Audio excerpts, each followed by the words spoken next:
Thanks for joining us this Sunday night. A little confusion.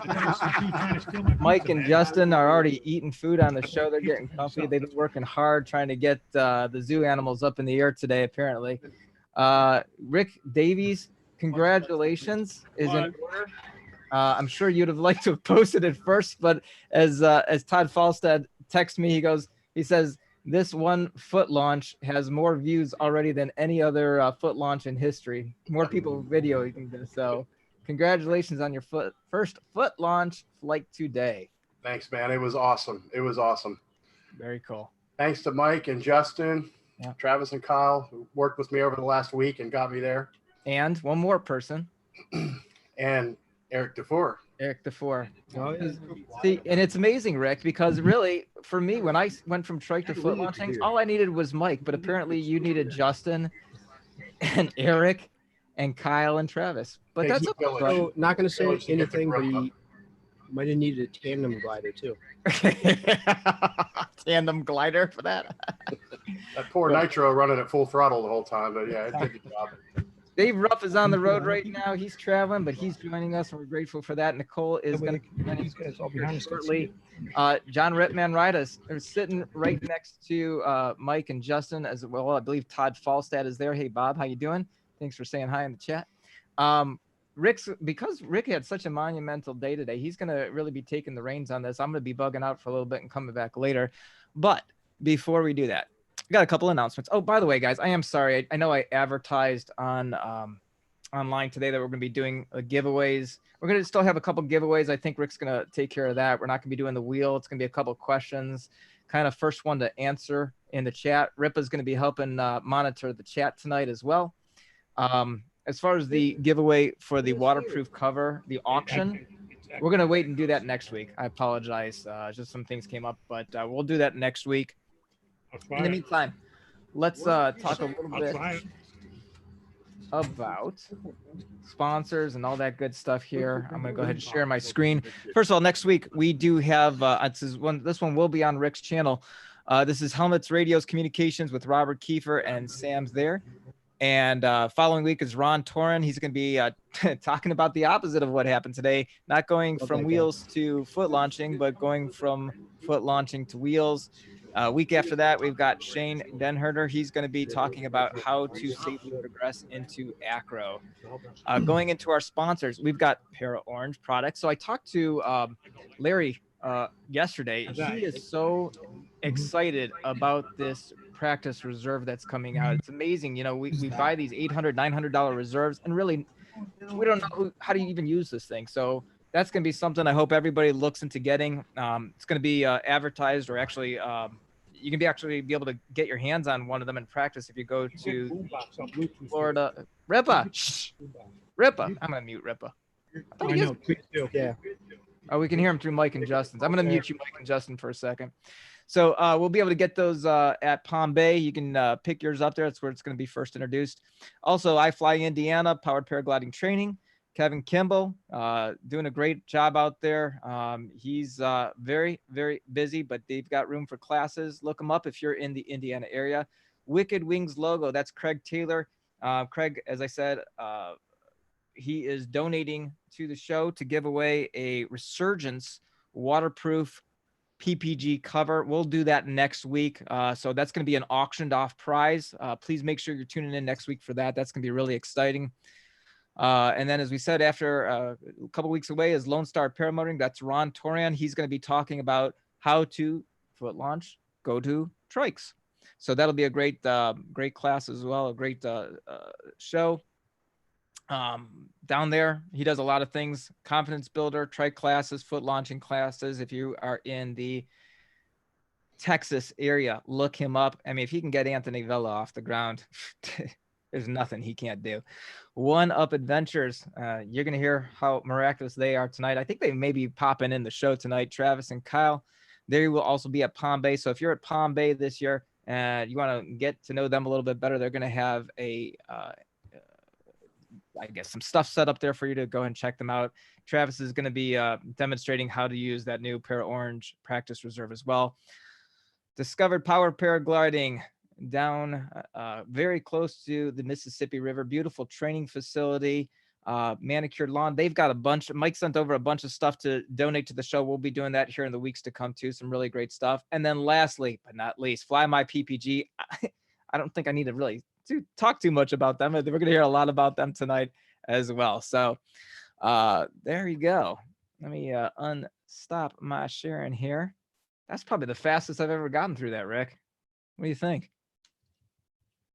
Mick, you're on mute. Yeah, you're getting good at it. All right. There you go.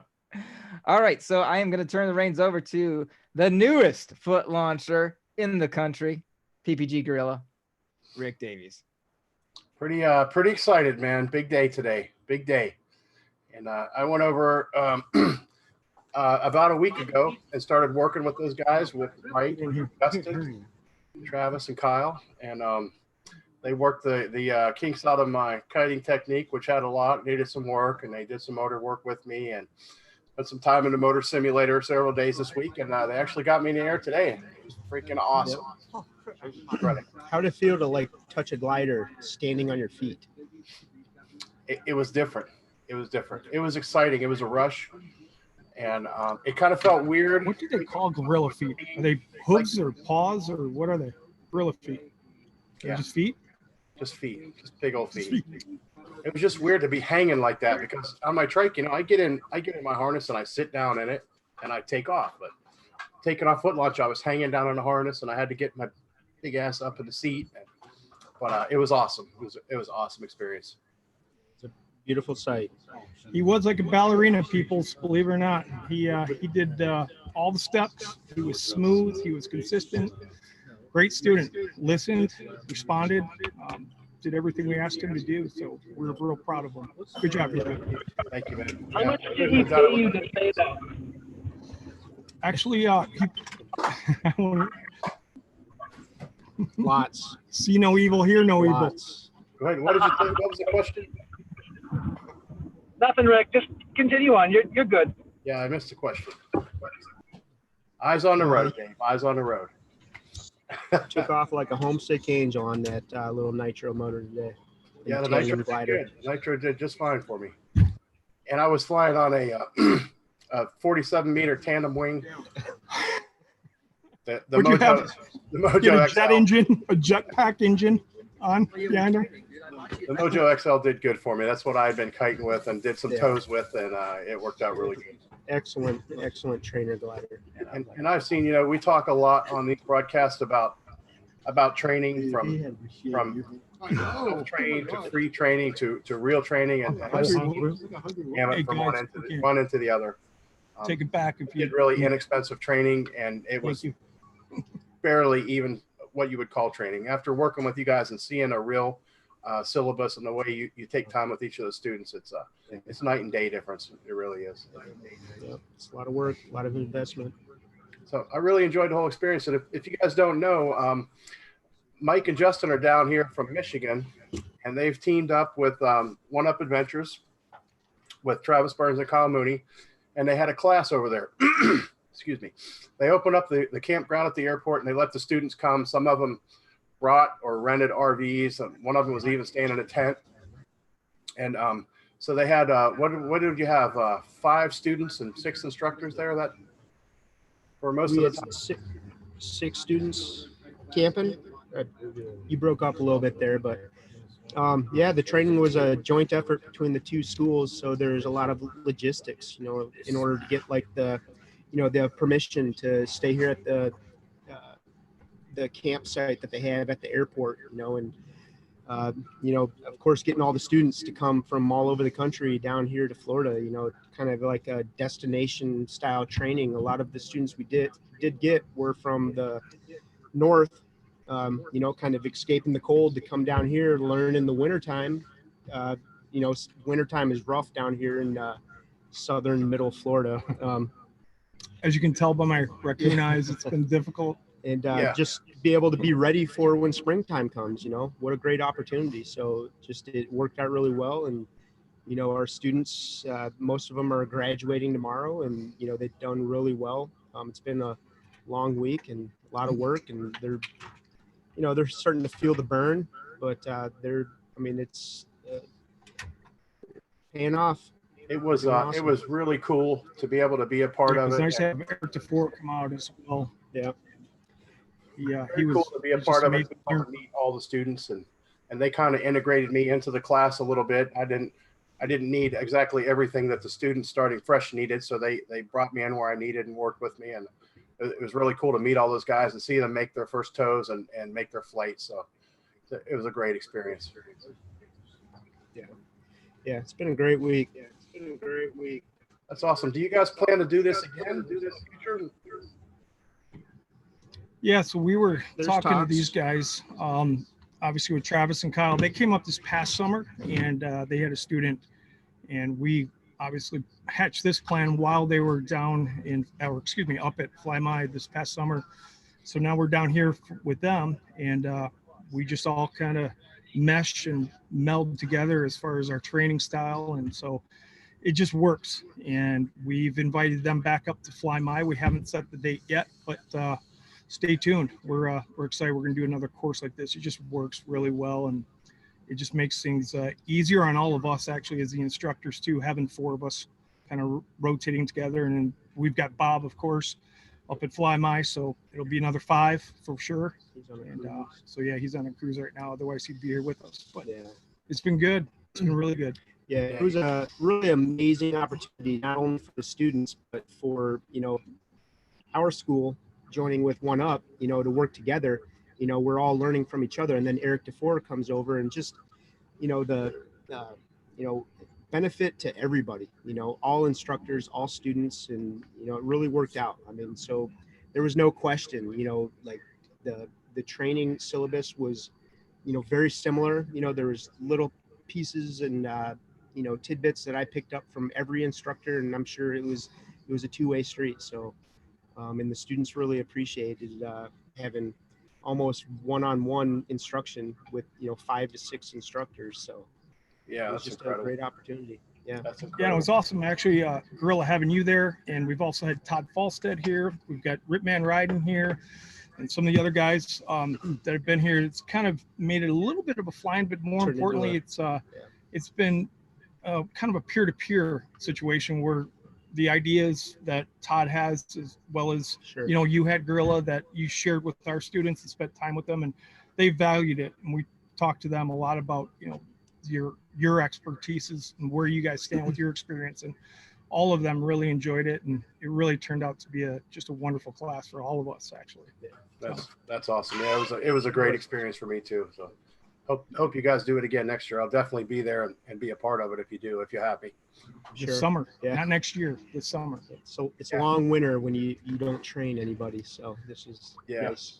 Yeah. And the weather cooperated with you pretty much. I mean, we had a little bit of wind, yeah. but Oh yeah. Well, We got skunk for 2 days. yeah. I So- mean, just like anywhere you go, like you can't predict the weather, right? And it's up, down. We had, we always like, these classes, we make them X amount of days because we know that we're going to have weather situations. And, it turns out that we had 1-2 days that were pretty much weathered out, but in the end, like, we kind of anticipated that, and it worked out, and we're going to continue. We have a few more days left, so we have a lot of work to do, but students they're all flying, and it's been a lot of fun, and it's nice to see them succeed and go home, start flying on their own.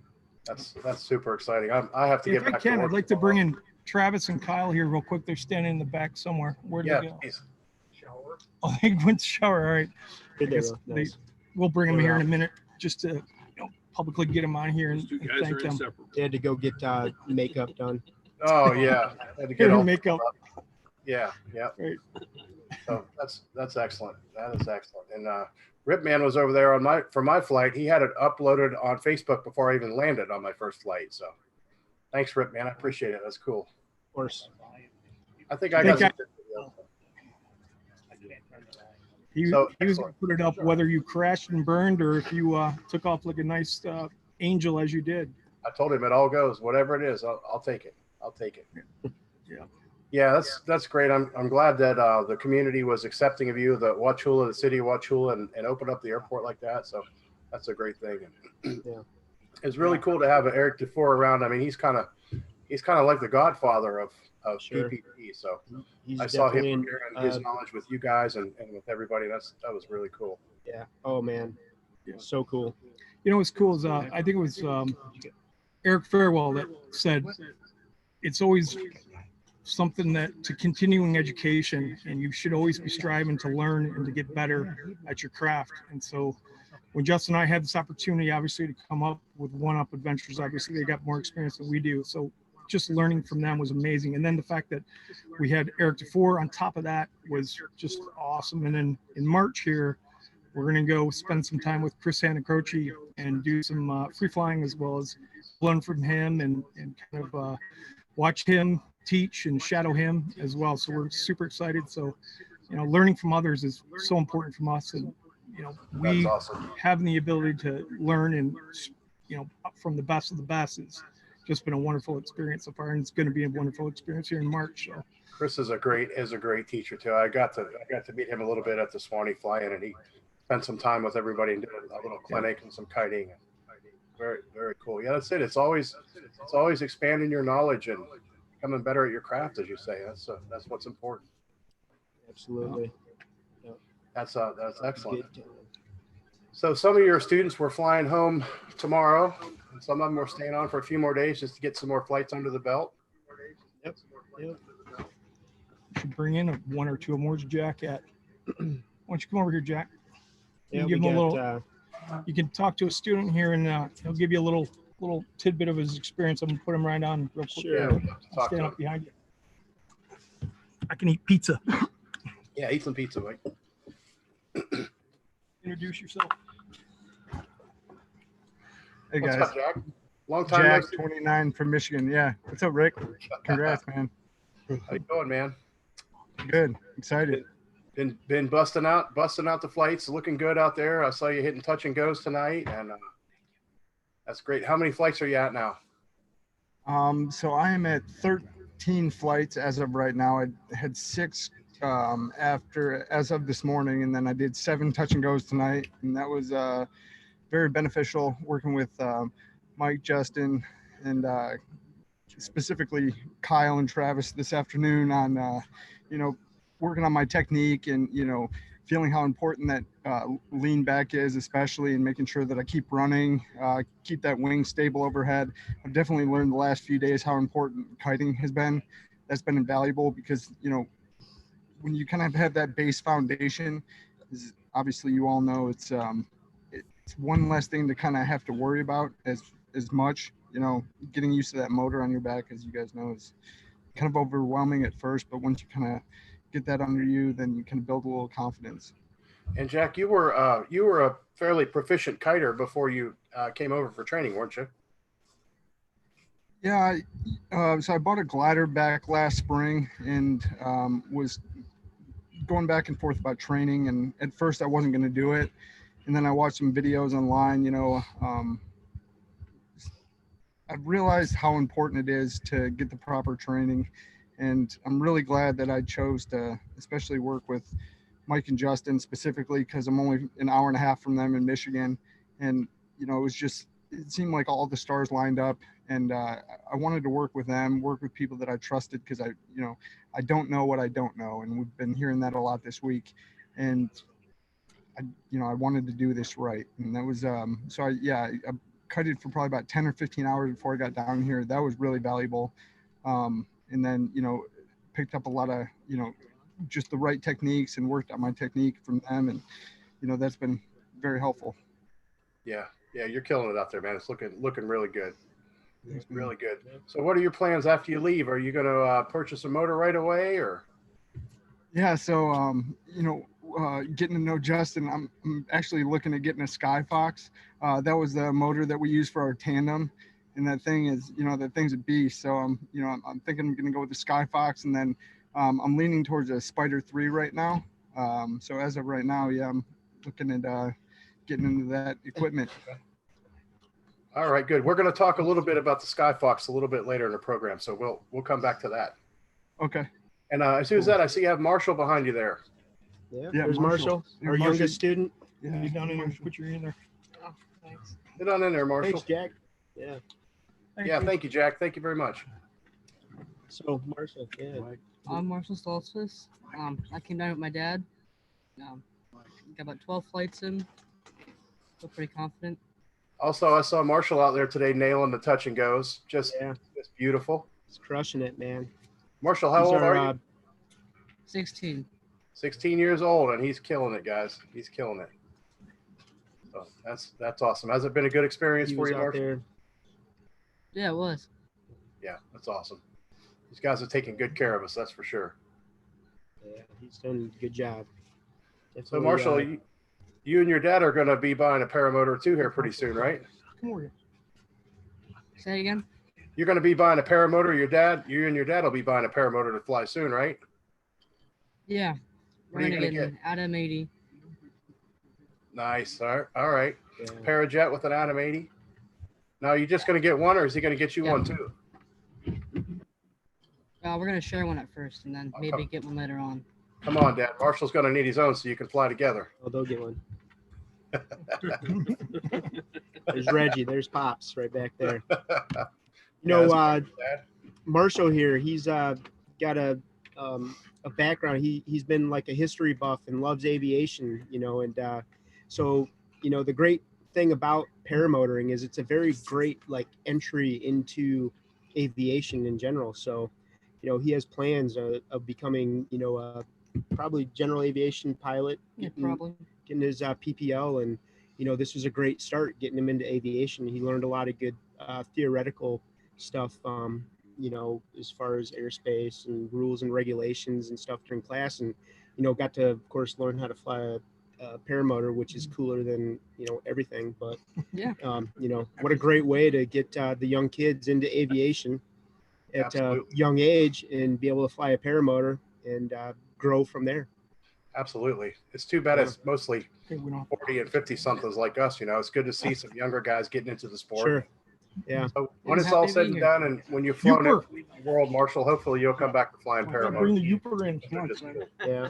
Yep. I think we'll be seeing these guys again. They're from Middle Ohio. Would you say Canton's Middle Ohio? Northeast Ohio. Northeast Ohio. They plan on getting their equipment and then coming up to FlyMi and spending a few days with us. And excellent. You know, getting you guys should hook up with the Tri-State Skywalkers too. David Wolf and Brandon McLeod are sure. Cincinnati area. I don't know how far it is. They have a good group and do a lot of flying there and a lot of fun things. Yeah. Look for this kid. Yeah, excellent. Good job, Marshall. Thanks. Thanks for coming on, man. Okay, we gotta bring in one more guy. Who's next? We're gonna bring in the Uper. We're gonna bring in the Uper. The Upper Peninsula guy. Hey, sorry. Yadder, you betcha. Yeah, you betcha. Here's my bud. There's Ben. The guys that keep me up really late in the night. What's up, Gorilla? I heard they calling you a ginger or something. I don't know what that was about. Yeah, you know, something about that fire crotch. Meet the most sophisticated Uber you've ever met, eh? He comes from a civilized place. Talk about yourself. Yeah. So, anyways, out of Marquette, Michigan, it was the right choice. Getting to be with Travis and Kyle, and then Justin and Mike, having the proximity there in Michigan was definitely a big deal. I'm up in Marquette on Lake Superior, so still a drive. But yeah, it's nice to be on the show here, guys. Yeah, that's awesome to have those guys and that kind of support. I mean, relatively close anyway. So that's very good. So what are your plans for motor? You're going to be purchasing soon? You know, talk a little bit about that. No, I'm undecided right now. We still got 2.5 feet of snow. Probably head for something like a Moster 185 on some frame that I choose to find the most comfortable. Yeah. That's about it. I'm not looking to do any acro or anything. I just want to get up high and drink a cup of coffee. You said you were planning on doing some flying in the summertime when it comes, but it depends on which weekend that falls on. Yeah, exactly. Right? Yeah, we only get a few up there. Yeah, for sure. Well, some of these guys saw green grass was cold weather. Past week. Yeah, of course. Yeah, it was -1 this weekend up there, and we got stuff like ski jumps and sled dogs. We don't have fire ants and sun screen. Yeah. And fire ants like some people more than others. They're just attracted. I get a drink. Sip, yeah. Some people like Mike Cotter. He looks like he's got leprosy. He's got so many fire ant bites all over his body. And When I met him, I thought he had chicken pox. I know he's just scratching them raw too. You look at him out on the field, he's going, When I saw him, "What's with this guy?" Got coronavirus. Florida coronavirus. Oh, Yep. Oh man. boy. That's on So, Thursday. so when I get Sven, back what'd on you the plane. think of training with these guys, man? What'd you think of the whole experience? Oh. He's asking you, what'd you think of this experience? Solid, man. It was awesome. I've been para incubating for 2 years plus. So yeah, it was pretty much the dream crew I could have had for instructors. Yeah, for sure. So, I made a Yooper friend, eh? yeah, Yooper there. Now I get to perfect my UP accent. This is going to be great. It's a little strong. We haven't Be drank sorry. that much yet. Oh boy. So Yooper, does that mean that's for Upper Peninsula? Is that right? Pretty much. That's kind of where it. No, that's Stemmed off exactly of- what it is. No. Upper Peninsula. Yeah, Yeah. sure enough. I've hung around these guys a little bit this week. I'm starting to figure this crap out. Why is there one screen blank here? Someone That's ditched out? yes, that's Yeah, Paramotor. David had to duck out. He had some emergency going on. He'll be back. He had some family stuff to deal with, so hopefully everything's all right there. Thought it was a call of nature. And then we got behind you. Who's that behind you there? I see another Rick back there. Oh, it That's does look Rick. like a That's Rick. another student this week. You got Rick Coates. Rick, get in Let's here. talk- I want to get let's out. talk to Rick a little bit. Thank you, Spen. Thanks for coming on, Spen. We appreciate it. Yep, peace out. All right, we got one more here for you, Rick Coates. So just so you know, Sven has earned a nickname. We just call him Just Spend It. Just spend. I like Spend it. it. Just spend it. Just spend it. Spend. Oh, spend it. Yeah, I like it. All right, Rick Coates, welcome to the show. Yeah, thank you, man. Congratulations, man. You look like a champ today. You made it look like you did it on purpose. Oh, come on, thing. Enough about me. Come on. My head's going to get so big I won't fit through the door.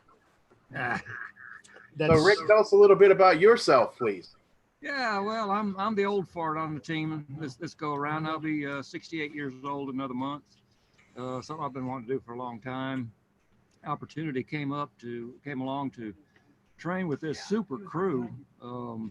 I've met Travis a while back, and so he and I had been talking about me training with him and Kyle, and then the opportunity came up to train with Justin and Mike as well. And I thought, man, it just cannot get any better than this. And along comes Eric Defour, and it's like, holy crap, this is like an all-star team, Super Bowl of training. So yeah, I've been real happy. I've learned a lot. Being so old, I got a lot of bad habits to break, so I'm a little bit behind schedule, but I'm doing well. Looking forward to it. Really enjoyable. Been a lot of inspiration here from like yourself and Rip and Eric, of course, and all the instructors as well. Yeah. And like they told me, everybody progresses at their own speed and their own level. Nobody's the same. So looks like you're doing good, man. Looks like you're nailing it. Yeah, thank you for the opportunity to speak. See you later. Thank you, Rick. Good night, everybody. See you, buddy. I'm sorry. So I wanted to talk a little bit about the Skyfox, Justin. I didn't really get a chance to talk to you much about it when I was over there. Yeah, it's all right. Well, so I took a video of you guys setting up for the tandem when you took Rick on his tandem flight, his foot launch tandem. And Okay. I'll be editing that into my video. And that was on your motor on the Skyfox, huh? yeah. So yeah, I just I got into this sport probably 5 years ago. Wanted to do it on a budget. There wasn't really, this sport's gone through a huge growth in the last couple of years. I would say 3 years or so. So I got into it. It was probably right on the cusp, getting into that huge growth, and there wasn't a lot of pilots in my area. I found this sport from my uncle that lives in Florida, and pretty much came down here on spring break, with my family, and he showed me paramotoring. He had learned from Eric Defour how to fly, and he's like, I got to show you this thing. So we went down to the beach, and Ormond there, and he took off and flew, and I immediately said, this is me. This is what I'm going to do. Like, this is my type of flying. So go back home and, just get on Craigslist at the time and bought a lot of bad equipment and kind of went out my backyard and taught myself. Really didn't know about YouTube and Facebook and all that. I would actually like send videos on text to my uncle and be like, am I doing this right? And he'd be like, yeah, that looks great. So bought just the wrong equipment, wrong glider, very, way above my pay grade at the time, and wrong motor. But anyways, eventually got into flying and said I needed a new motor. This is when like the Moster Plus was coming out, and I said I want the Moster, but couldn't afford a new paramotor. So I said I'm a welder by trade. Been welding forever, 20 years at on vehicles, MIG welding, but thought I'm gonna learn how to TIG weld. So I'm gonna build a paramotor. So I bought a TIG welder, kind of learned how to TIG weld on my own, built a aluminum paramotor, mounted a Moster engine to it, flew it around. It was great. I had a lot of fun, and just had local pilots. And this is a few years after I started flying, so by this time I've now met local pilots in the area, and had local Michigan people just saying, I want to buy a paramotor. I like the way the Skyfox looks.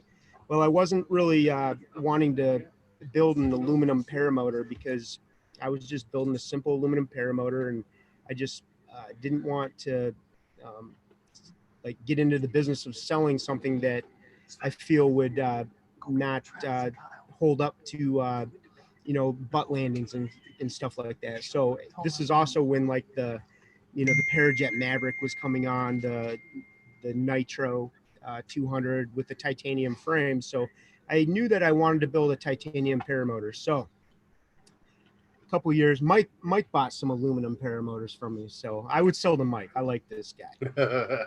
Yay! So he had a aluminum one, but I eventually knew I wanted to build a titanium one. The investment of getting into titanium welding and understanding how to weld titanium was a process, and had another Michigan pilot said, I will buy a titanium paramotor, how much would you want for one? So I kind of said, well, this is probably, what I would charge for one. So he's like, here you go, build me a titanium paramotor. So I did that. I had a design I'd been working on, and I built one, kind of like the first edition, no jigs, but I built the jigs to this first edition. And then from there, I haven't really refined it, but I was building paramotors off this jig, and I'm on like my third version now of the Skyfox. And, it's been a great paramotor. I mean, it works. We all know, paramotors there's no one perfect paramotor. And, I don't think the Skyfox is the greatest thing out there. I think they're all kind of junk, but, my titanium frame works well.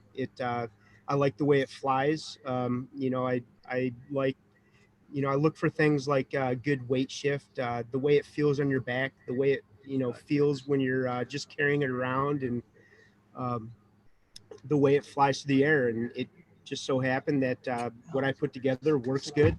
So Sit down for a minute. Nice. just had a few. Okay. It's all right. There are technical difficulties. That's all right. I'm back. But anyways, just built, people, I would start building them for other people, and I had a few out there. I was just kind of building to only people that I knew, just because I wanted to get feedback. I knew if I was to build something to someone that I didn't know, and something was terrible, I didn't want them to go to, let's say Facebook and just ruin it. So I built a few for locals, and it was working out, and the wheels started moving, started training, and building more paramotors and selling them to students and people in different states hear about it. I would, they were referred to me by someone that I knew and respected, and so I would sell to them. And I have somewhere around, I wish I had an exact number, but 35, 40-ish Sky Foxes out there, and people seem to be really happy with the build. I really find enjoyment in building the Paramotor. I love sitting in my barn with my TIG welder. I walk out there in my pajamas and slippers and flip on YouTube. Is it too much? All right. Well, and just TIG weld. It's soothing, you know, just it's like art. It's like, you know, I love art from a young kid, and TIG welding to me just it's building a frame is art. It is an art. It's art. Yeah. Guys that do it, I love to look at those welds and say, man, that is artwork. That is art. Thank you. Hey, I want to take a second and welcome Nicole Phoenix in Flight. Welcome to the show. Glad you made it. Strike Flyer Dave Ruff was in the liquor store. He was buying a Slurpee and some nuts or something. I don't know. I wasn't really paying attention. Hell yeah, liquor, nuts. And welcome Travis Burns from One Up Adventures. Hey Rick. All showered and clean. Look at you. Well, I needed it. It's been a long day. Yeah, I didn't even get a shower yet. I just barely got home and scarfed down some dinner. So excellent, man. It was we've just been talking about what a great experience it's been for everybody. David Wolf, Paramotor Crazy, had a sort of a family emergency, and he just kind of dumped it in my lap. So we're making nice. Just like we were all hanging out. I'm glad you made it home in time. I wish I was still out there with you guys. So Nicole, what's happening? Man, I am loving life. We finally got the heater working on the spa, so I just got out of the hot tub. Oh, nice. It's been a fantastic evening, just saying. And I'm getting in after this. So life is good. Life is good. So out there at the airport today, Travis was giving rides in his Cessna. Is that an old 172? Travis? It's a 1959 straight tail. So it's older than me. It's newer than me. I learned to fly. Yeah, it works like a champ. I got to give your dad a ride, which was awesome. Yeah, he really enjoyed it, man. That is a beautiful airplane. Yeah, really enjoyed it. Rick. No, it's fun to be able to share that with the students today and everybody here. You know, before we flew, we had some time this afternoon, and so I always enjoy doing that when we have students take the airplane over, and whoever wants to go up. Yeah, very cool. Dad enjoyed it very much. Next time I got to go with you. Yeah, I thought you'd come out, but you were busy getting ready for your solo. Yeah. No, I was busy. Yeah, Nicole, I foot launched today. I did it. Wow, awesome. Did it. I am very happy for you. Couldn't have done it without these guys. Absolutely. This is awesome. Yeah, it was fun. It was a big day. Yes, it was a big day.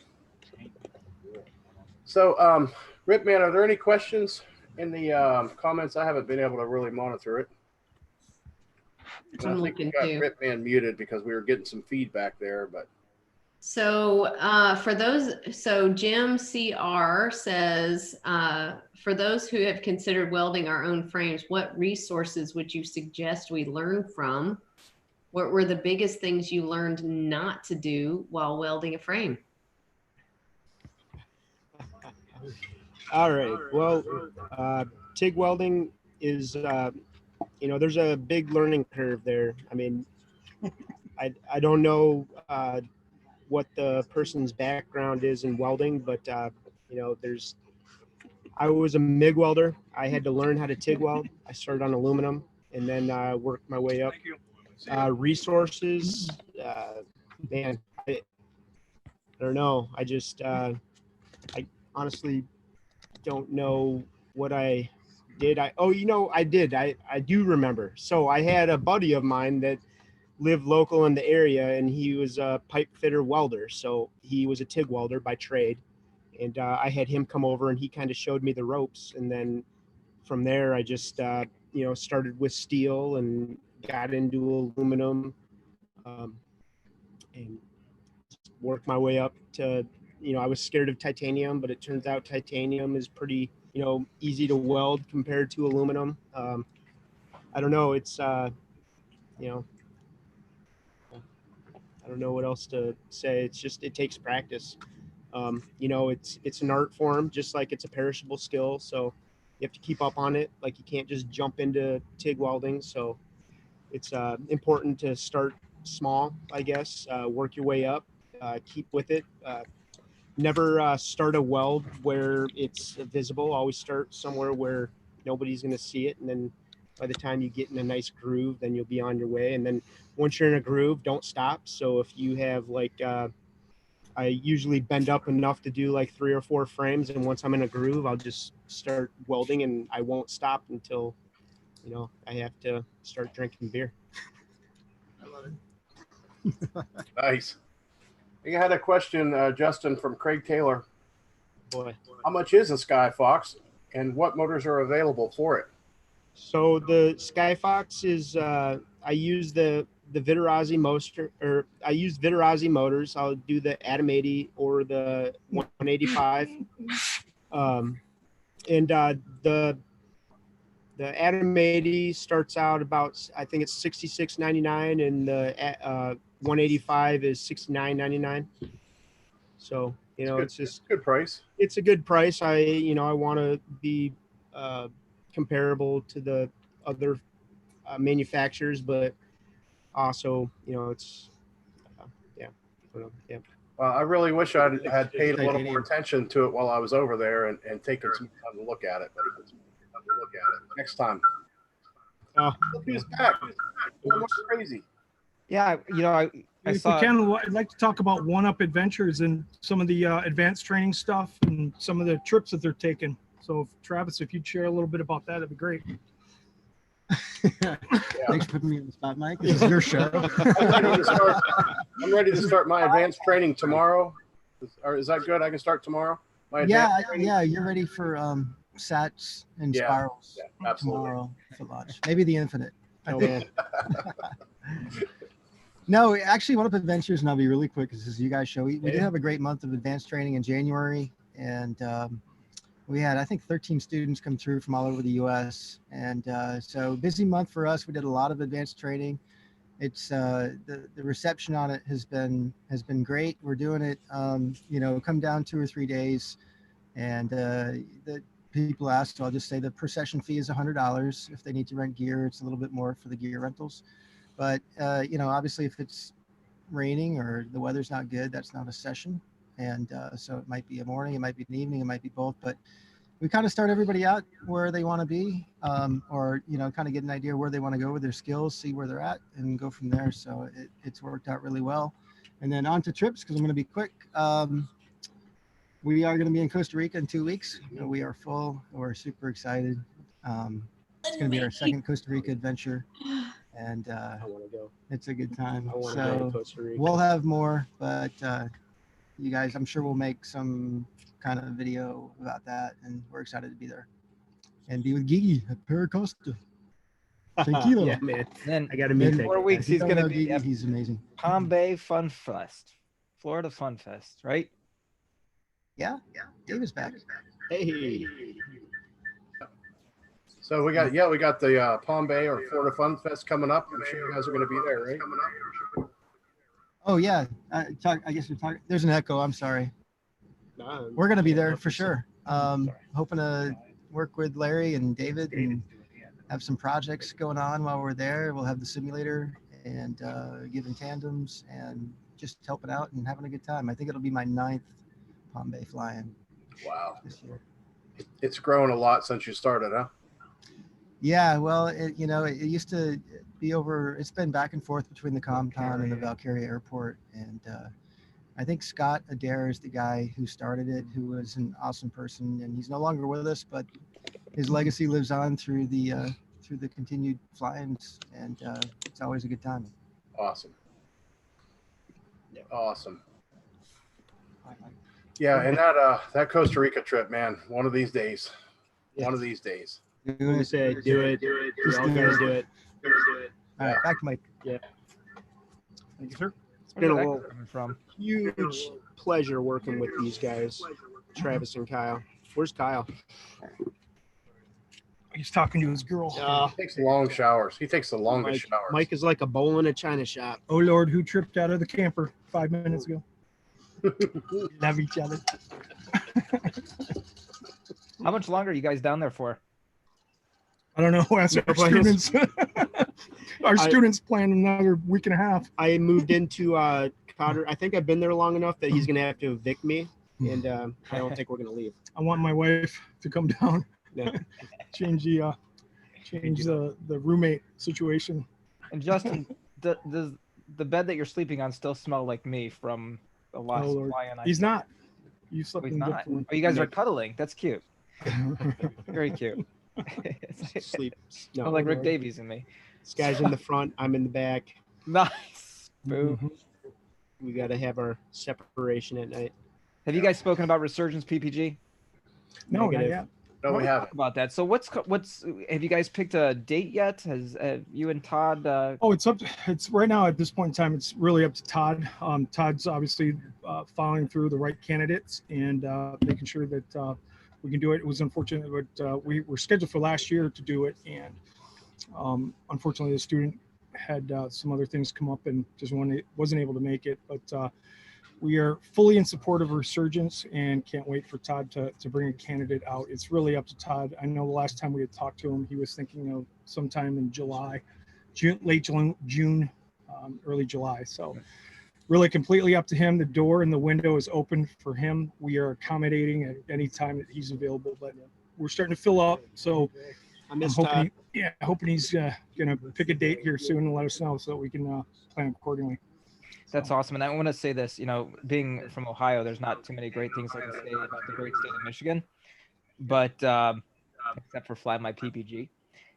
And can you tell everybody how that candidate last year, who now this will be going into this year, how that candidate was sponsored? Yeah, well, Justin and I, as a new burgeoning company, obviously we decided not to donate actual funds, but we decided that we weren't going to take any funds for the service. So basically we were going to provide the training, the housing, and the accommodations at no cost for them. So that would offset and allow for Resurgence to save those funds for another candidate. And, it was a win-win for all of us. And that way we were able to give back without having to, donate at that time where we really spent all the money on new gear and equipment and the place that we have as far as the facility and so on and so forth. So Todd was adamant about, no, you got to take funds. You're taking funds and you're taking it. And we're like, no, dude, this is how we want to get back. This is how we're going to do it. So, yeah. Guys, I think that's absolutely incredible. And I appreciate that you've given me the invitation to come up there and experience how amazing that's going to be. And I plan on doing that. And I know my calendar's freed up in June now. So whether it's June or July, I should be able to be there. I'm super excited to be able to share that. And, as you know, the show has been doing a lot to try to increase. Rip keeps giving us an echo. He keeps turning it up and turning it down, turning it up and turning it down. It's like got ADD of the worst way I keep hearing ever it seen. So yeah, I'm super excited to experience that, as I'm sure you guys are as well. The facilities. Have you talked a little bit about the facilities, Rick? A little bit. Have you know talked what about? We haven't given away any stickers yet. We'll do that in a second. We're going to come up with a question here, but I want to talk about some of the lavender fields. Oh, it's a beautiful place to fly. The mint in lavender fields. Oh my gosh, nothing like foot drag, or not even foot dragging. Just getting down low in these fields and just the smells.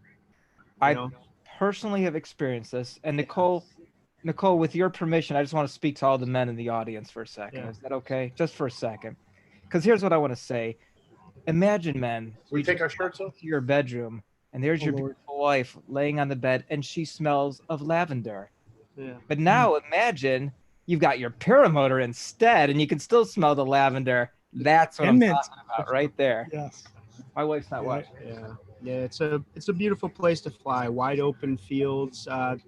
Michigan in the summer there's nothing like it. We have huge lake shore, so you can get the beach flying in, and then the inland, it's a northern state, and the climate's not as extreme as other places with thermal activities. So we get huge open windows to fly in the mornings and evenings. And it's summertime is a beautiful place to fly. And it turns out like flat where we have our school just in the middle of the state there, just is, it's a great place. Turned out to be a great place. Like Sounds like a beautiful place. The little Easter eggs, I guess you would say, with FlyMi, it's been awesome. Yeah. Now, did you guys notice you could smell the orange blossoms tonight while we were flying out there? I did, yeah. Travis and I, we were driving and we could smell I didn't fly today, but we were driving down the road and he's like, "You smell that?" I was like, "Man, it's a nice smell too." And he says in the next few weeks it'll just really start to reek of orange. Yeah, it's awesome. This past week, I smell you, Gorilla. Would you smell banana? Yeah. Orange. Sort of orangey-ish. And banana-ishy. Carpenter-ishy. I don't know, all sorts of weird things.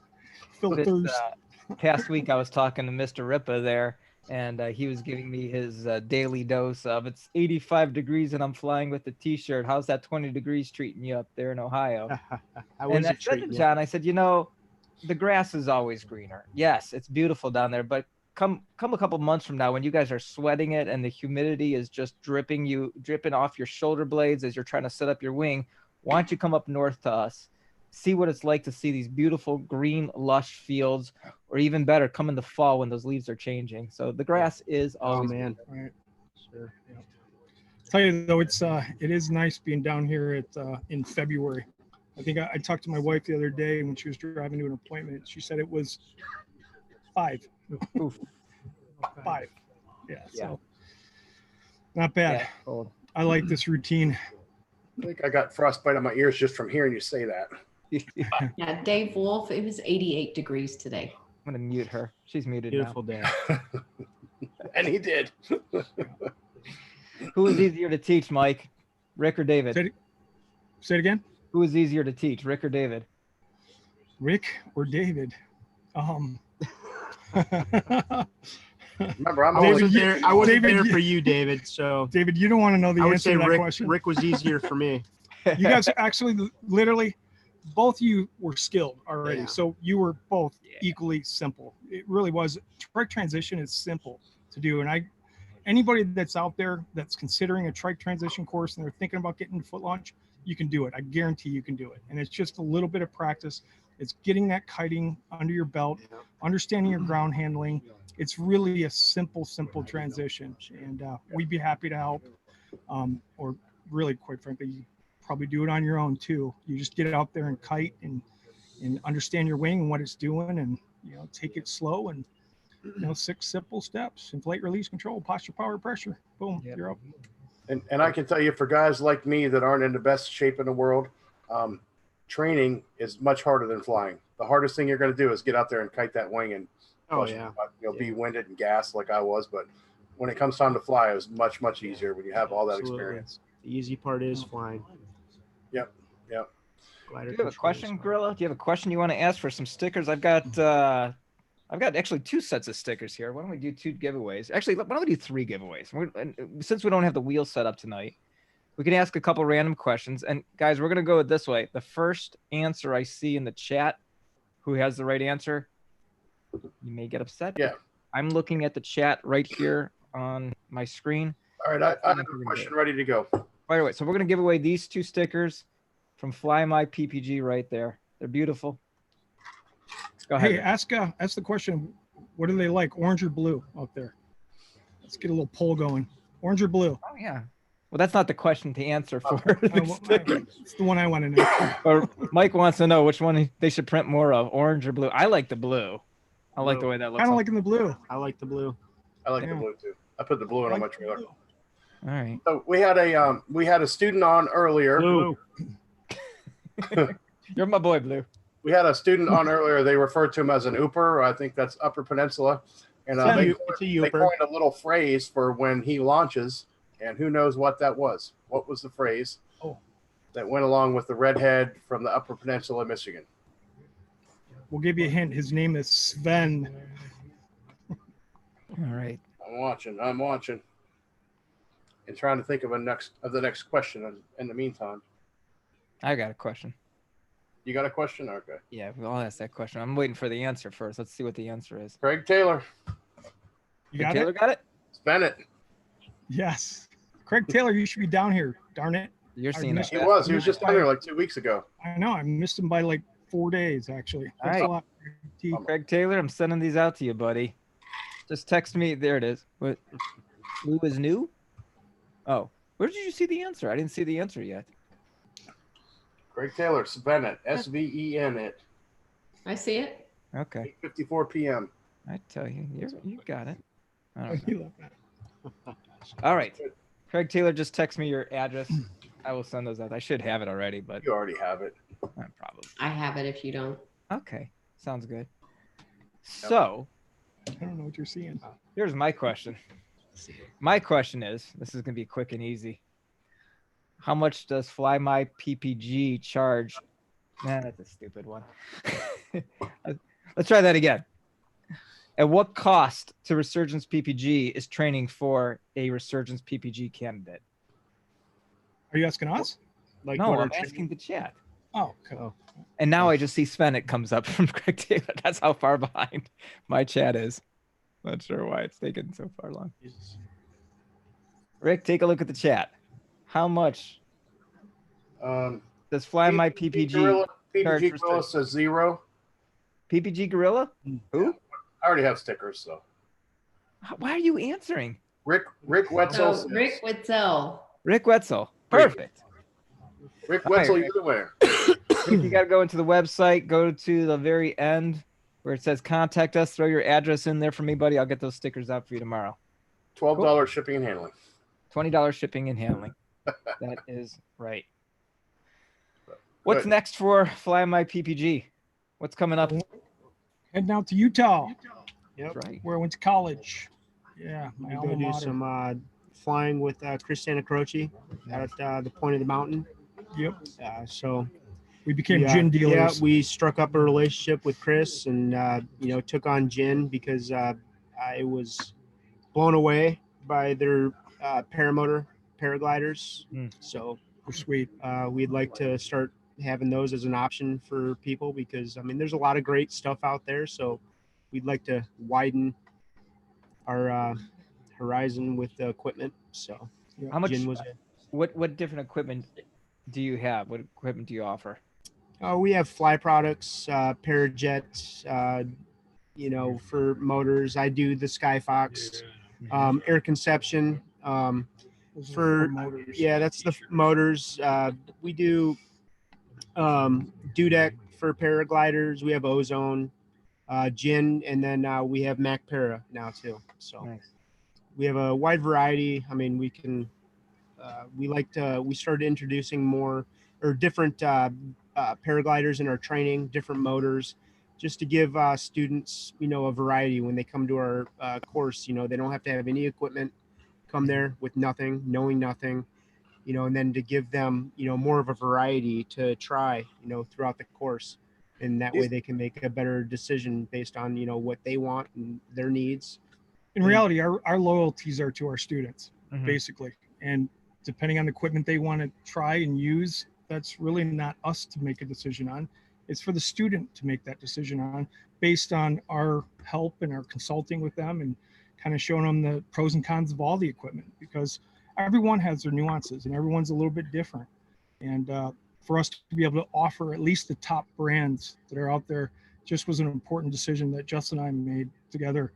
And it just offers, a little more unbiased, if you would. I know folks that are out there, we do it a little bit different. We call it kind of personalized paramotoring, where it's really personalized to each individual and their needs. So how do you go? These guys had a 40-foot cargo container brought out there and delivered to their field at Wauchula where they're training, and it was full of motors and wings for different varieties of everything for the students to learn on and fly on and test out. That was super cool. Oh man, still is. Yeah. Yes. How do you be a heck of a journey packing all this stuff up? It's going to take us another 2 days. Yeah. Mike, how do you go about coaching students into what would be best for them? I mean, I remember when I was out there, it was pretty much, I was debating between Atom 80 and Nitro 200, and you kind of suggested the Atom 80 to me. How do you go about that process of determining what's best for them? You know what, David, I apologize. I did not hear a word of that question. I got a big feedback on that. Okay. And I think you're freezing up a little bit. Can you hear me okay? I can hear you now, yeah. Okay. How do I go about coaching, or what was? Yeah, so the question was, when you have this much equipment and maybe your students are trying different things, and maybe they like a couple of the different ones. In my case, I was pretty much liking the Atom 80, and I was liking the Nitro 200. How do you go about coaching them into this would be the best fit for you? Yeah, it's matching up their body characteristics, their physical characteristics, their height, weight, age, and then we look at their flying style. What do they plan to do? Or they want to do acro? Do they want to do cross country? Do they want to just, cruise? Really, what is their ambition? Plus, we want to get them into gear that they can improve or grow with their skills. So they grow with their equipment. As their skills are improving, so does obviously the gear can last with the growth of their skill level. So, but really it's based on, if you pick one or two things, it's flying style and it's their physical characteristics. So you're 150, I think it is 155. That's correct. In that area. So that Atom 80 would be perfect for you. If I get somebody that's 200 pounds, I'm not going to put them on an Atom 80 when it just be a consideration. So, right. So like a 200, you probably put on the Moster. It would be either a Moster, there'd be a Nitro 200, with the air consumption. So bigger people. There could be a Skyfox, obviously. So with that being consideration, said, what the heck are you going to put PPG Gorilla in? I'm going to do a twin engine Atom 80. They're setting it up special built for me. Hey, he just got a Simonini, right? Yeah, I got a Simonini coming. Turbo. I flew the Nitro 200 today, and it was good, plenty of power. We were actually saying, Mike, that Rick was saying that he said he probably was in the same Nitro that I was training in too. Yeah, you went on. Yeah, that's right. You flew the Nitro. I did. Did you fly the Nitro, or did we put you right on the Atom? I flew them both. Okay. It's a good machine. It's a good machine. Yeah, I tried to tell them I'm passing out, and they didn't buy it. They're like, just land the damn thing, Gorilla. Listen out, Mike. You're doing some stage, dude. I'm dying. I'm dying. Oh, you look good. You were all good. Freaking awesome. Awesome. Did you have any students there that you wanted to bring on? We already did. Yeah, they're all standing. Actually, all be right here, and they're hanging out, and they've been awesome. So where's Kyle Mooney? Is he still in the shower? Yeah, he is. And he takes the longest showers. Yeah, well, I don't know what he does with his wife. He's got a he doesn't have any hair. Shower. He must shampoo and condition that beard he's growing in there. Looks good on him. Yeah, he's finally becoming a man.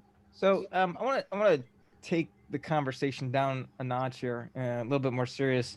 First of all, I do want to just ask everybody to hold Doug Martin, Michigan pilot, in their prayers tonight. Him and his family. We pray for him and his health, and he comes through this. Pray for his family and their support. And if you didn't hear about Doug Martin, I know you guys are probably closer to him than I am. Sure.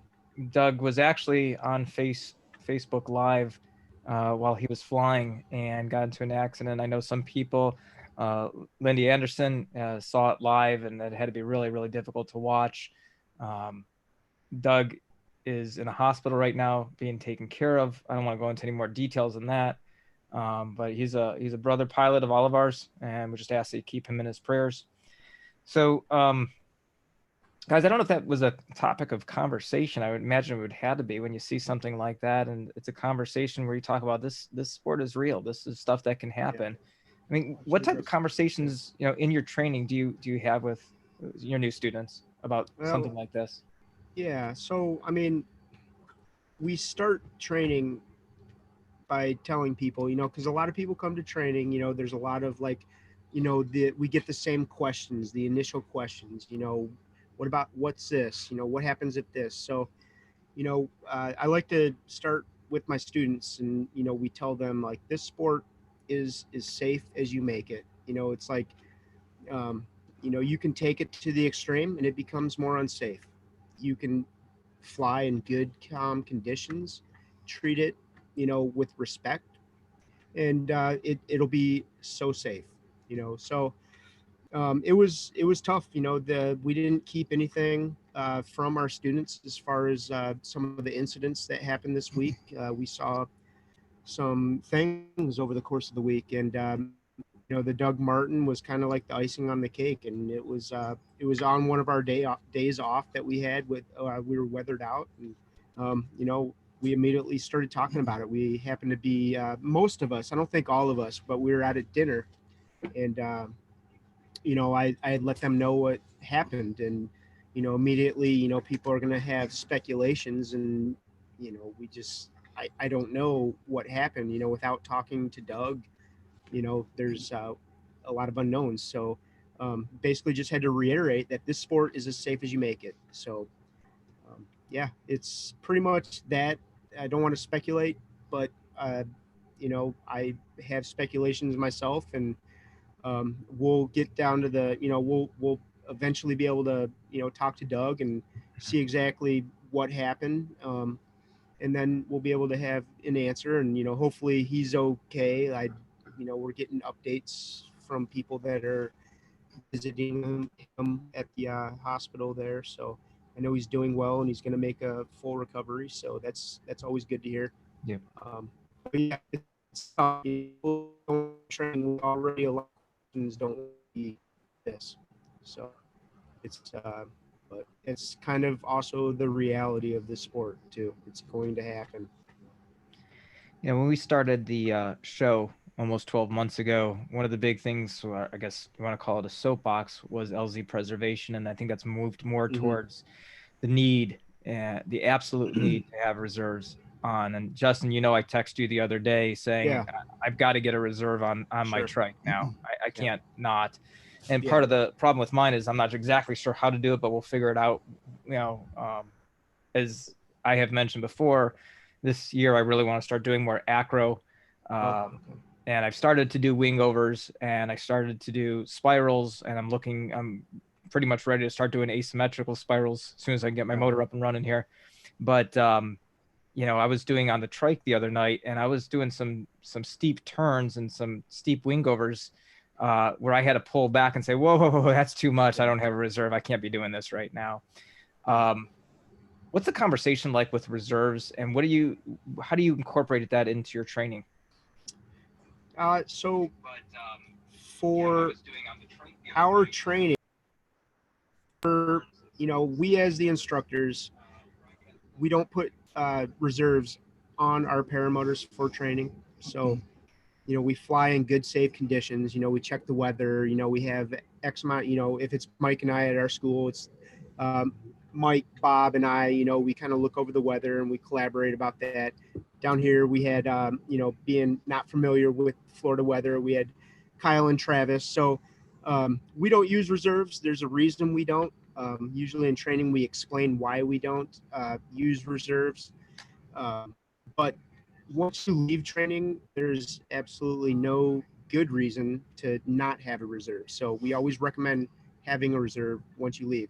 You know, once you leave our beginner training course and you learn how to fly in good, safe conditions, make good judgment calls about when to fly, good weather, mornings and evenings. From there, you're going to expand, you know, and that's when it's time to start taking, you know, advanced training courses, whether it's advanced training or SIV, you know, from there, you know, and that's where you would talk to like a SIV instructor, and then they would, you know, kind of teach you, you know, we teach people how, you know, the things to do, not to use your reserve. You know, the SIV instructor, he's going to teach you how to use your reserve.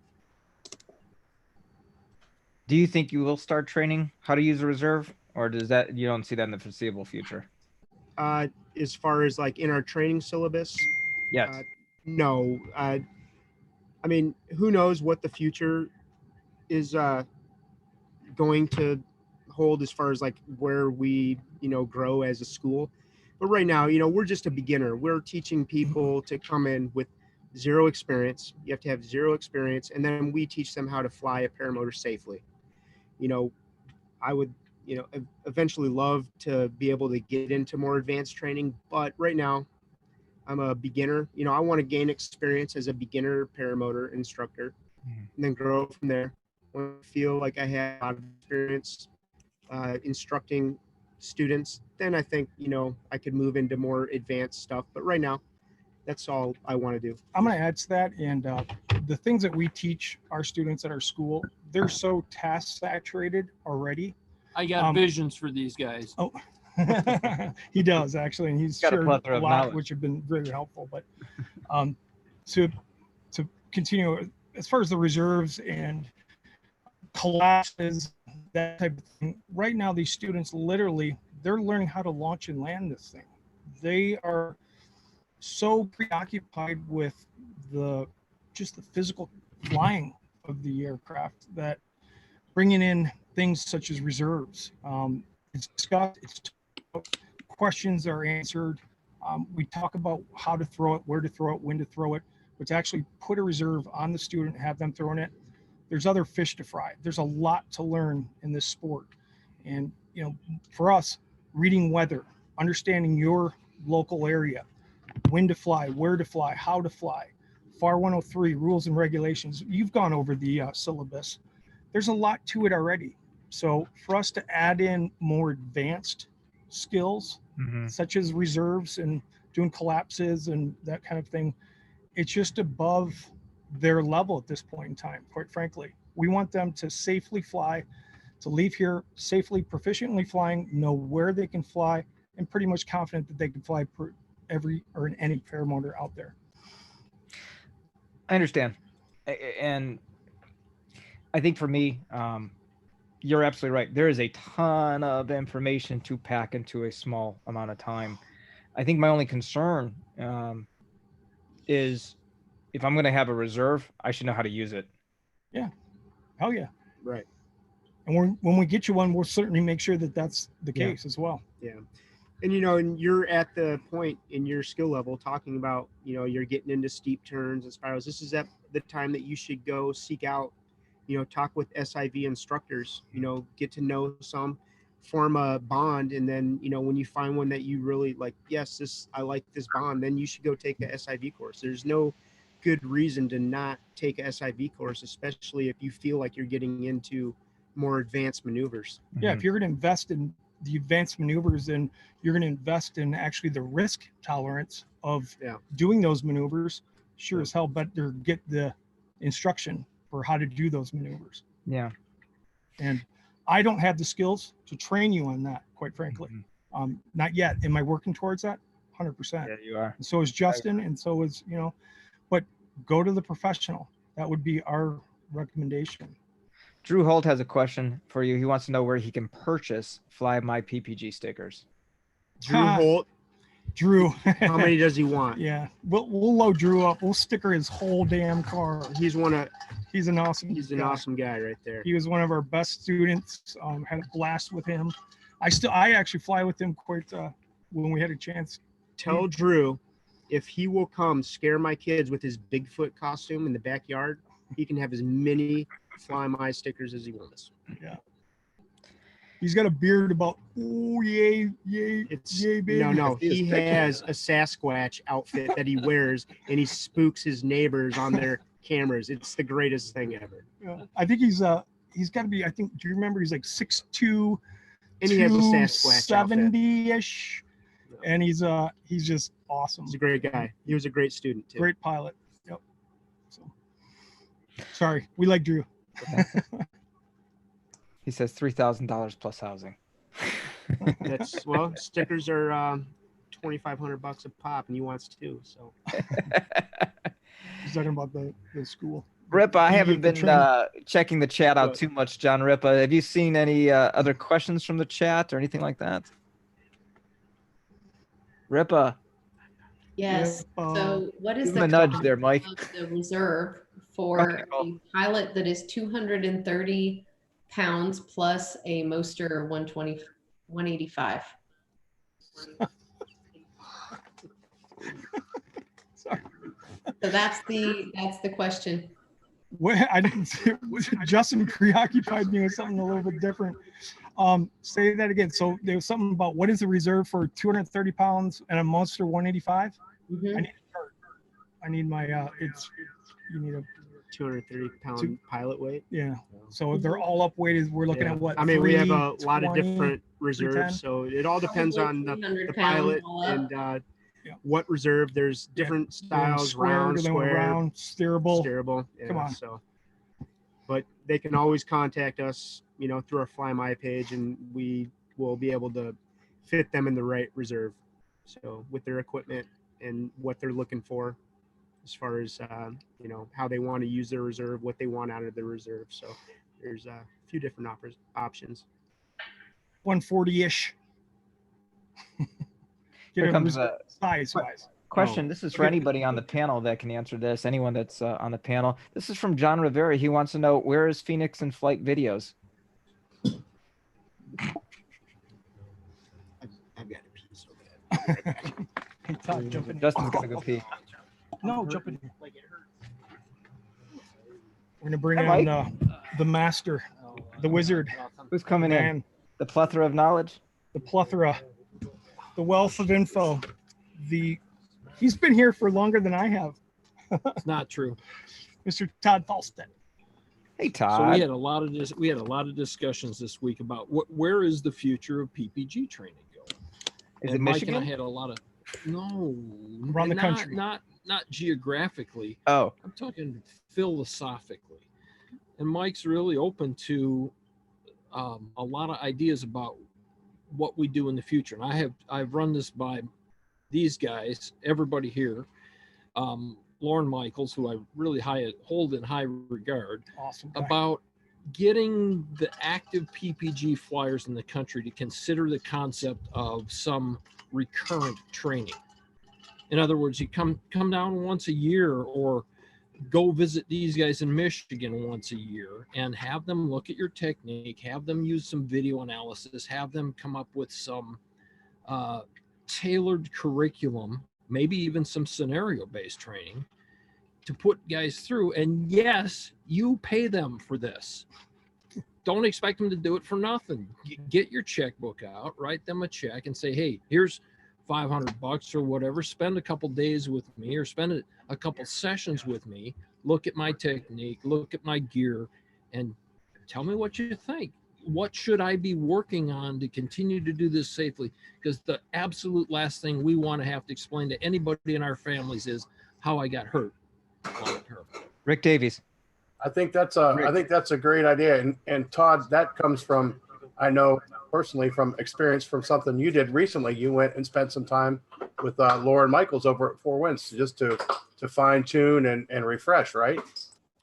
It was a tremendous help. I actually had a little incident while flying with Lauren. I stalled and spun my glider taking off. I damaged my gear, and I'm also planning to work with Travis and Kyle at some point. This week has been so crazy and such a fantastic environment for the 6 students they had here and for the 5 instructors that cooperated. We haven't even had a chance to talk about my schedule with those guys. I have some specific things I'd like them to work with me on. I know my flying has improved tremendously in the last 2 or 3 weeks just being in this environment. Todd Falstead, isn't that all just a cover that you really wanted to see if Rick Davies could actually foot launch? That's really why you're there? This whole thing is a cover for it. It really, really this is. whole damn thing. Yes, us, man. The whole thing is. We are leaving tomorrow. This whole thing, all the actors have left. This whole thing. Just They weren't real Awesome. students? We were betting against it. I mean, it was unbelievable. I know. I saw a lot of money changing hands right after I landed. Is that what's up with that? Holy cow. There are huddles and betting pools and Yep. it was nuts. I think that the line in Vegas, the odds on Rick's success, it was like 3-1, wasn't it? Yeah. I meant to pull right, because I had it against. I lost. I don't know if you can see this, but that's right there. That's John Ripa, and you can't see. He's holding a bucket of popcorn, waiting for the show to begin. Oh, geez. Yeah, that's awesome. Oh, what a time. What a crew. Now that's excellent. I love, Todd, I love the idea of, let me put his earpiece back in. Todd, I love the idea of reoccurring training. You know, and general aviation is something that's required and necessary. I think it's a good idea. I don't think it should be a requirement, but I think it's a good idea for everybody to do it. I think it would pay dividends in measurable, statistically measurable safety improvements across our activity. So, yeah. So anyways, I appreciate Mike having me here and being able to discuss some of these ideas with him over the course of a week, because it was a week long format. And there, you know, there's downtime, lunchtime, the weather delays that we had. But anyways, that's my thoughts, and I'm going to let Justin get back in here. Looks like the seas are getting kind of rough over there. Todd he's been great. You know, he really is a wealth of knowledge. And you know, as I spoke before about continuing education and, you know, just really being vulnerable and, you know, a little humble to learn from others is the biggest thing. And yes, am I an instructor? Of course I am. But does that stop me from learning? No. I want to continue to grow. And the more you learn from each and every one of these pilots and, you know, all the guys that are here, you know, the better you're going to be as well. So absolutely. I always say that to our students, you know, the day that you stop learning is the day you should quit flying, quite frankly. So Jeff Dean has a question for you, Rick. His question is, didn't you start off foot launching before you went to trike? And yes, that is true. Can you talk about the difference between you don't have to talk about who your trainer was, but the difference between training styles and what was the unique difference here? I went into training with the intention of foot launching.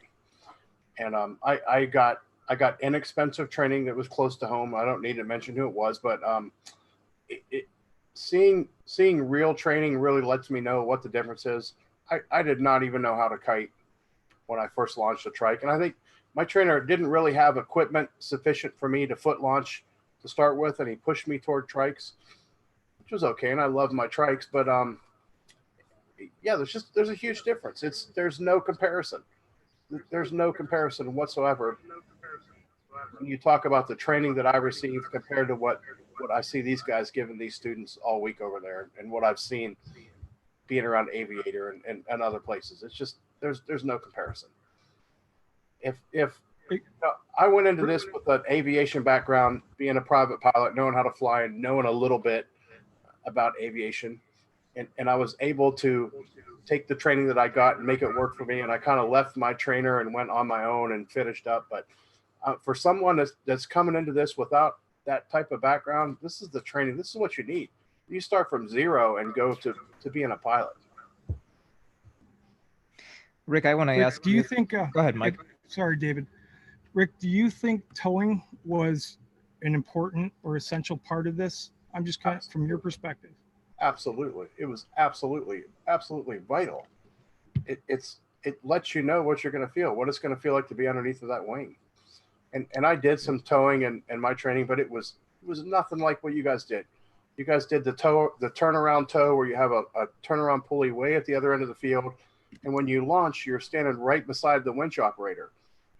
You know, you do a nice smooth tow. The tows that I experienced were nothing like that, nothing whatsoever like that. So I think it's an essential part of it to be able to just see what the student's going to do. Is he going to freeze up? Some of them do the first time. I think I did my first time with the other instructor, but just to be able to listen to instructions, you know, get your hands up, steer the wing, control.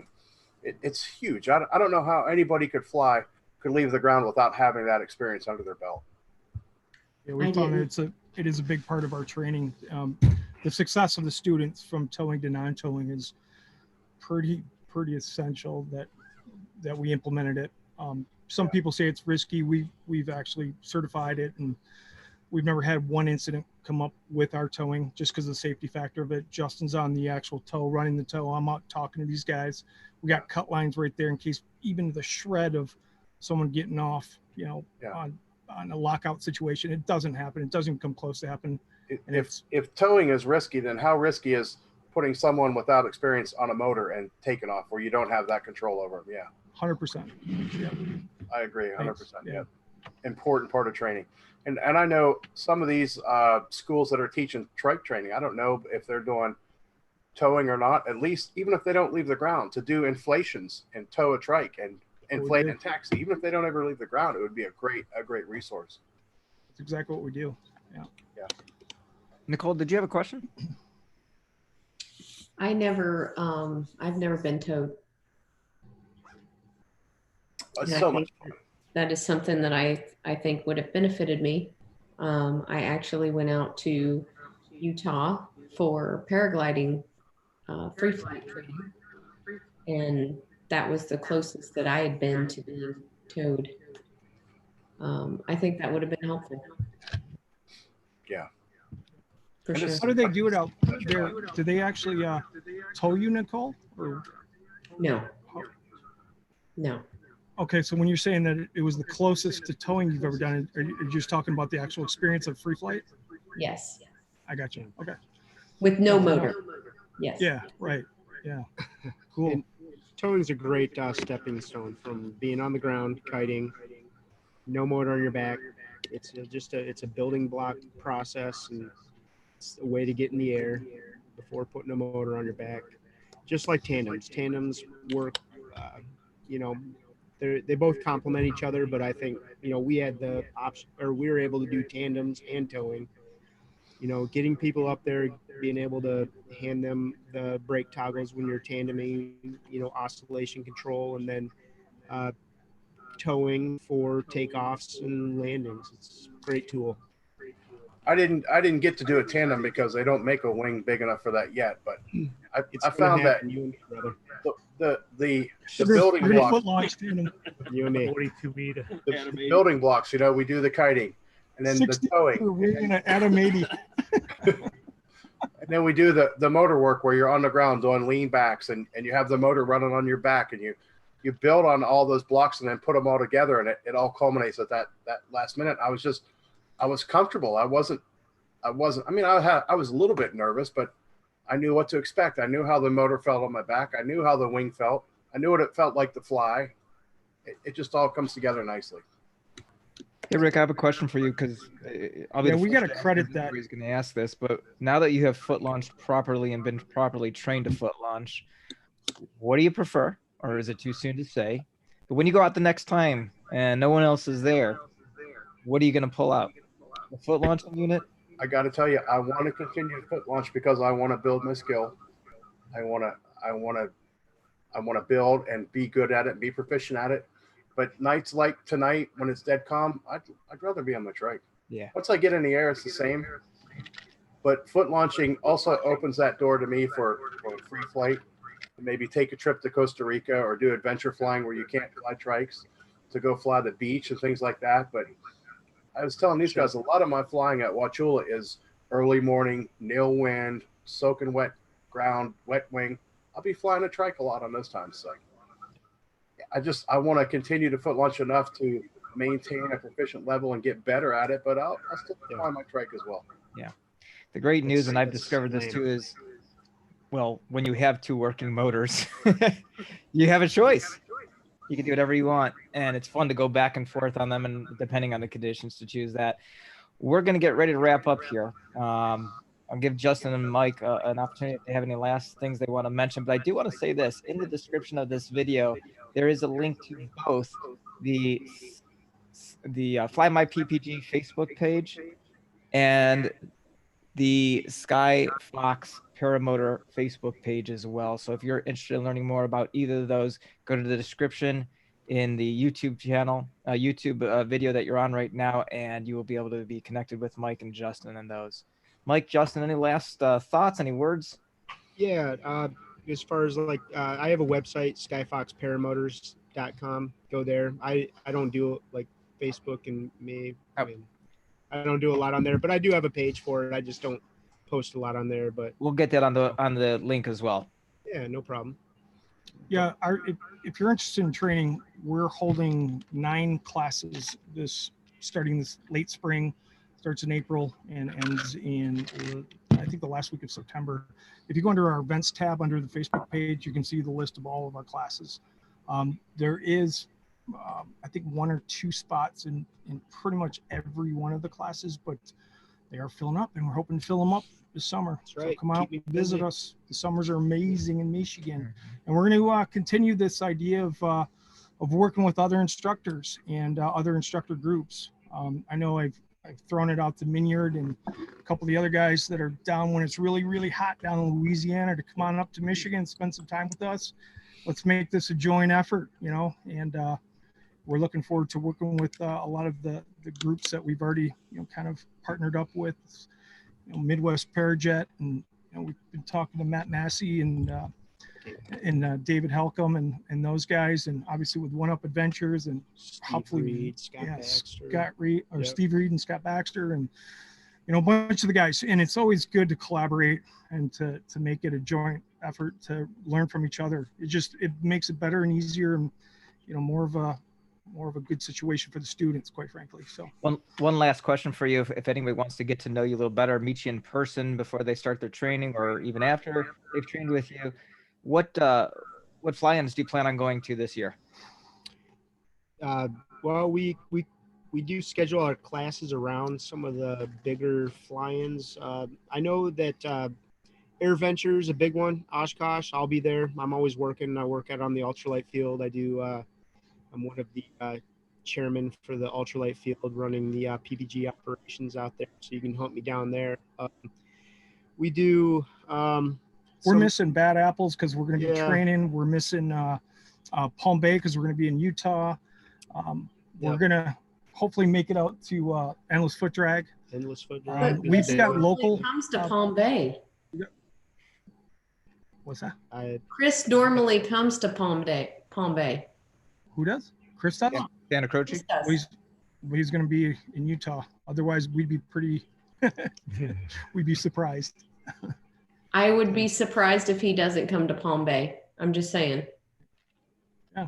No, we've given him dates. Obviously, we've talked to him, and he's Call him, would you? I just want to say, I would just be very, very surprised if he's not at Palm Bay. Sure. These guys spending time with these guys. I mean, obviously, you know, when you choose an instructor like that, you put your life in their hands. And these guys were looking out for me every second of the way, collaborating, talking back and forth about my skill level and my readiness to launch, and about the weather and about everything. So it just you guys, thanks for taking good care of me. I appreciate that. My dad noticed that from a lifetime of aviation that stuck out to him, and he really respected that. Thank you guys very much. Important thing for us as well. So we appreciate you being understanding on it too. We had to send you home a couple of days just because we all didn't agree to send you at one point, but you were a stud and you were understanding and certainly an amazing student through that process. Thank you so much, guys. Awesome. Yeah. I want to thank John Ripa for helping us moderate tonight. Phoenix in Flight, Nicole, thank you so much for being here. Dave Ruff, he's been on the road. Special thanks, Rick Davies, for getting this started for me or filling in while I was stepping away. I really appreciate that, buddy, and congratulations again to you. And of course, Mike Cotter, Justin Fox, FlyMiPPG, guys, thank you so much. You guys are friends. You guys are brothers. I love you guys. I talk to you guys way too often, probably. I'm calling you for questions, so I appreciate you always answering. Love it. We're here for it. That's what we do. All right, Rick, you want to quickly just tell us next week's guests?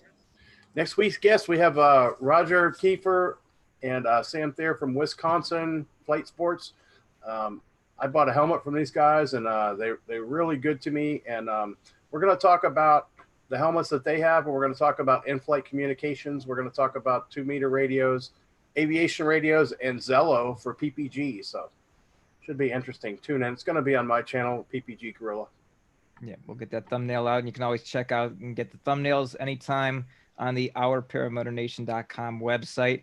I'm going to go ahead and put the Zoom ID into the chat here in just a moment. And so if you want to join the after show, you can do that. I'm trying to. Yeah, and once again, please do keep Doug Martin in your prayers tonight. We all want to see him recover and flying again here real soon, guys. Thanks again for joining us on our Paramotor Nation. Thanks, FlyMiPPG. You guys are great. Love you guys. Everybody else have a great night. We'll see you next week. Thanks, man. Thank you, bud.